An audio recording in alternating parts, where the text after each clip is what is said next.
हम में से बहुत से लोगों को बिला वजह सुनामी की तरह गुस्सा आता है, लेकिन उसके पीछे कोई रीज़न नहीं होती। उन्हें खुद को नहीं पता होता कि उन्हें गुस्सा क्यों आ रहा है, कोई ऐसी बात भी नहीं हुई होती, लेकिन फिर भी उनको गुस्सा आता रहता है।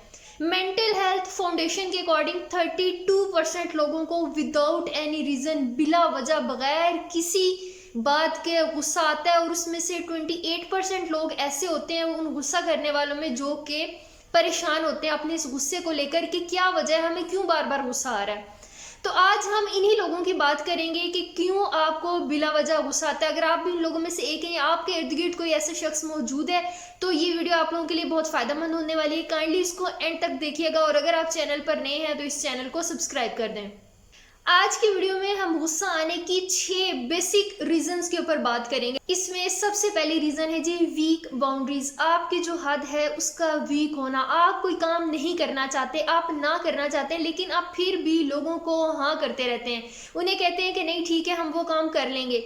आप कोई एक पर्टिकुलर जॉब है वो नहीं करना चाहते, एक ऑफिस में काम नहीं करना चाहते, लेकिन आप किसी के प्रेशर में आके, फोर्स में आके, सोसाइटी के प्रेशर में आके या रकम के प्रेशर में आके कि पैसे कमाने हैं, बस कहीं पे भी मैंने जॉब करनी है, आप वो जॉब ना चाहते हुए भी करते हो। आप कोई एक सब्जेक्ट ना चाहते हुए भी फोर्सफुली या किसी भी रीज़न की वजह से पढ़ते हो, तो in the back of the mind आप उस काम से सेटिस्फाई नहीं होती। आपकी जो पूरी लाइफ होती है वो इरिटेटेड हो जाती है, और उसकी वजह से आप बिला वजह गैर ज़रूरी बात के भी लोगों के ऊपर, अपने ऊपर, डिफरेंट सिचुएशंस के ऊपर गुस्सा उतारने लगते हैं। अपनी उस फ्रस्ट्रेशन को, अपनी उस डिससेटिस्फेक्शन को पोर्ट्रे करते हैं, अपने गुस्से में उसका इजहार करते हैं। तो सबसे पहली वजह होती है कि आप अपनी मर्जी के बगैर, विल के बगैर अगर कोई काम करेंगे तो आपकी ज़िंदगी गुस्से वाली हो जाती है, आप गुस्से से भर जाते हैं। दूसरी जो वजह होती है इसके पीछे वो है जी, अगर आपको अनफेयरली ट्रीट किया जाता है, आप जो ट्रीटमेंट लोगों से डिज़र्व करते हैं आपको वो ट्रीटमेंट नहीं दिया जाता, और आप किसी सिचुएशन में बेबस हो जाते हो। आप उस सिचुएशन को चेंज नहीं कर सकते, लोगों का बिहेवियर चेंज नहीं कर सकते, लोगों की बातें चेंज नहीं कर सकते, तो उसके नतीजे में भी आपके अंदर गुस्सा भर जाते हो और आप गुस्सा करते हो।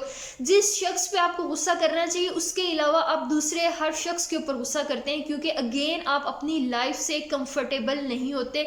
आपके अंदर एक जंग जो होती है वो जारी होती है। तीसरी जो मेन रीजन है वो है जी पास्ट के अंदर आपके साथ वायलेंस हुआ, ट्रॉमा से गुजरे, कोई टेरर आया, किसी चीज का खौफ आया माजी के अंदर, और उस चीज की वजह से आपके अंदर गुस्सा भरता रहता है जो कि बाद में जाके नजर आता है। या फिर जो शख्स आप पे वायलेंस करता है, जो आप पे जुल्म करता है, आप उसके साथ तो बदला नहीं ले सकते, किसी दूसरे शख्स के ऊपर जो वल्नरेबल होता है, जो आपसे वीक होता है, आप उसके ऊपर गुस्सा उतारते हो।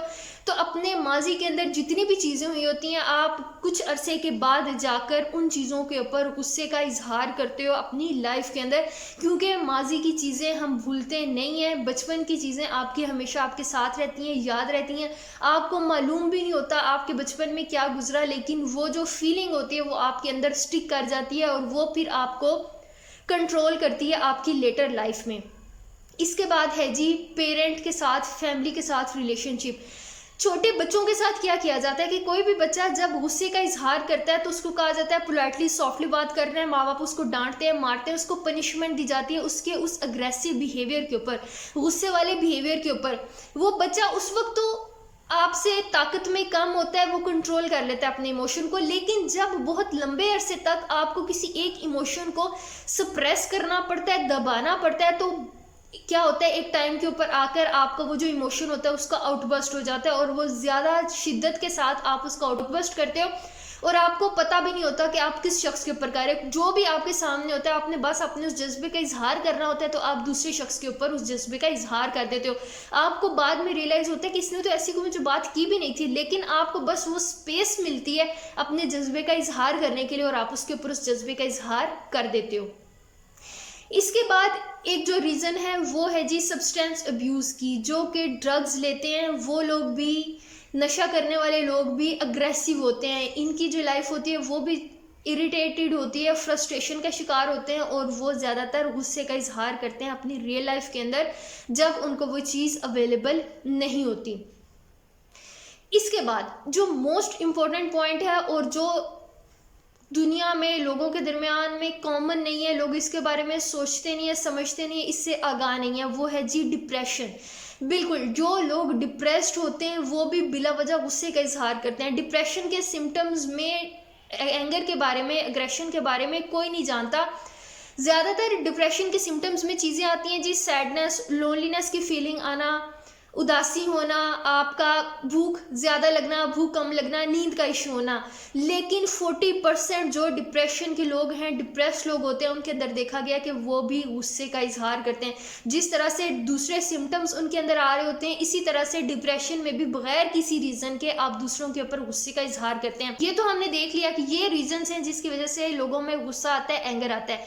अब हम देखते हैं कि क्या इस गुस्से को हम ठीक कर सकते हैं, किस तरह से ठीक कर सकते हैं। तो सबसे तो मेन रीज़न है अवेयरनेस। अगर आपको पता होगा कि आपको बिला वजह गुस्सा किस वजह से आ रहा है, रूट काज आपने ढूंढना है। पास्ट की वजह से आ रहा है, फैमिली के प्रेशर की वजह से आ रहा है, आप कोई अनइंटरेस्टेड काम कर रहे हैं अपनी ज़िंदगी में जो आप करना नहीं चाहते, बिला वजह कोई और गैर ज़रूरी काम कर रहे हैं जिसमें आपका इंटरेस्ट नहीं है, उस वजह से आ रहा है। लोग आपको बुरी तरह से ट्रीट कर रहे हैं, आप वो ट्रीटमेंट डिजर्व नहीं करते, लोगों का बिहेवियर आपका किसी एक दो शख्स का अच्छा नहीं लगता, उस वजह से गुस्सा आ रहा है। कोई आप ऐसी ड्रग्स लेते हैं उसकी वजह से गुस्सा आ रहा है, या आपकी ज़िंदगी में डिप्रेशन है उसकी वजह से आ रहा है। जब आपको रूट काज पता चल जाएगी तो 60 to 70% आपका मसला वहीं पे हल हो जाएगा।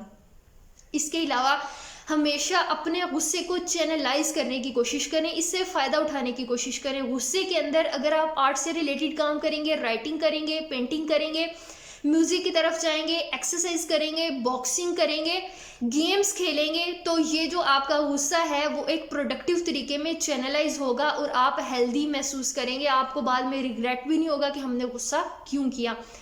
और इसके अलावा गुस्सा आने की सबसे बड़ी मेन रीज़न होती है नेगेटिव थिंकिंग, के मनफी तरीके से हम सोचने लग जाते हैं। कि जैसे अगर किसी ने हमें बुरी तरह से ट्रीट किया तो हमें मनफी सोच आएगी कि हमें ही सारे लोग बुरी तरह से ट्रीट करते हैं, इस शख्स ने तो मेरे बारे में ऐसी ही बात करनी होती है, लोग ऐसा ही बिहेवियर रखते हैं, लोग इसी तरह के होते हैं। तो ये मनफी जो सोच होती है उसकी वजह से भी हम अग्रेसिव बिहेवियर की तरफ चलते जाते हैं। तो अपनी जो नेगेटिव थॉट्स हैं उनको चेंज करने की कोशिश करें। इसके अलावा हमेशा याद रखें कि जब भी गुस्सा आता है, एंगर आना सेकेंडरी इमोशन है, फर्स्ट इमोशन नहीं है। एंगर हमेशा दूसरे मरहले का जज्बा है। पहले मरहले में हमेशा आपकी जो इमोशंस होती हैं वो या तो लोनलीनेस की इमोशन होती है, फियर की इमोशन होती है, सैडनेस की इमोशन होती है, एंग्जाइटी की इमोशन होती है। ये प्राइमरी इमोशंस होते हैं। ये आप जब फील करते हैं उसके बाद आपका जो दूसरा मरहला होता है, इनको काउंटर करने के लिए, इनसे निकलने के लिए, इनको एक्सप्रेस करने के लिए, वो आपका एंगर होता है। तो अपने प्राइमरी इमोशंस के ऊपर काम करें